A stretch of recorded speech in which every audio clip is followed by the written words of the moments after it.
there's a problem. Today, there's a lack of connection with greater purpose that can be felt as a lack of identity within society, with your loved ones, or maybe even with yourself. One way to analyze this lack of connection is the absence of personal commitment and attachment to a cohesive global monitoring system.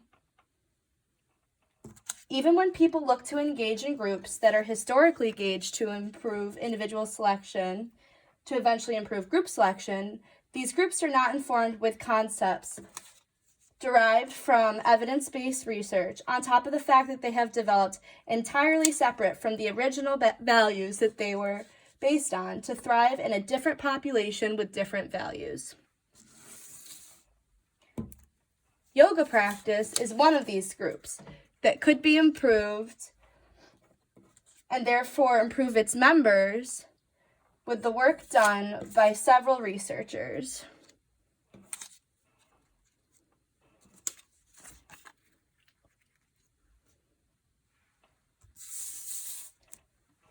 Ostrom's 8 acknowledged design principles aim to promote cooperation in groups have been further developed by researchers such as Wilson, Kaufman, Cox, and Purdy, and more to establish guidelines for implementation in places such as neighborhoods, schools, and businesses.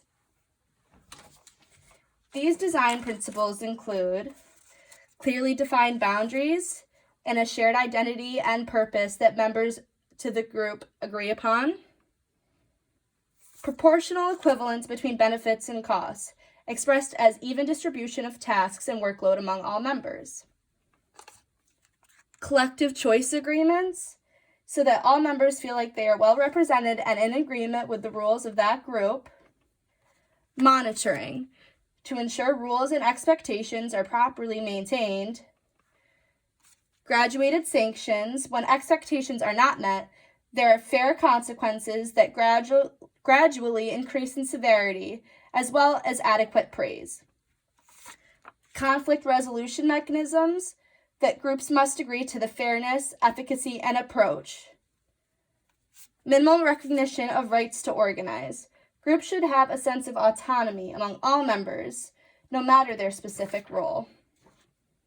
For groups that are part of larger social systems, there must be appropriate coordination among relevant groups, coherence between other groups that do not disregard the practices above.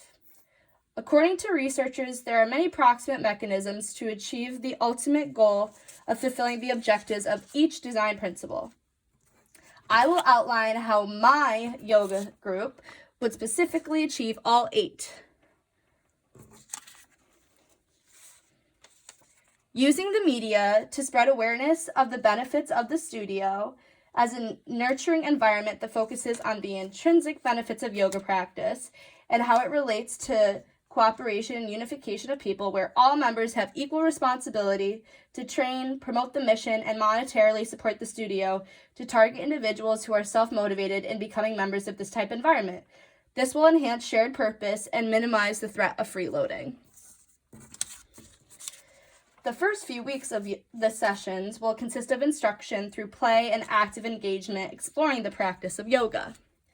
This should be coupled with a discussion about individual goals and group goals. Establishing a shared purpose and identity as a class, voicing concerns associated with practicing yoga, and plans to mitigate these potential areas of discomfort as a group by establishing rules among all members, instructors, and staff. All members, instructors, and staff would be expected to encourage and act in accordance with the previously established goals of the class and would be praised in a way that did not promote competition and fitness differentials among members, but would enhance the sense of accomplishment and wellness of the group using public acknowledgement whenever warranted. If a student, staff member, or instructor would act in a way that discouraged or violated the established objectives and guidelines, there would be quick and non-threatening consequences, such as a friendly reminder of the group's goals and established plans to achieve them, private meetings to discuss the reason behind a lack of cooperation, temporary or permanent dismissal from class paired with tailored resources to assist their journey of development, in hopes it will lead to eventual re-entry. At the end of all sessions, there would be randomized small group time where students, instructors, and staff could break off into teams and discuss their ideas for the betterment of the class. In addition to the individual class, cooperation among all other yoga studios in the area would be discussed in order to promote cooperation as much as possible. After these small-scale proposal discussions, the class would reconvene and consider implementation and relevancy of these suggestions among all members as a whole. Randomized small teams are created to encourage discussion and cooperation among all members. The goal of the studio, in addition to improving the lives of its members, is to provide further evidence of a small group utilizing evolutionary science to more thoroughly meet the needs of its individuals, which allows the entire group to have further success so that it may be used as a model for which larger groups can implement such practices on a grander scale. Thanks for watching.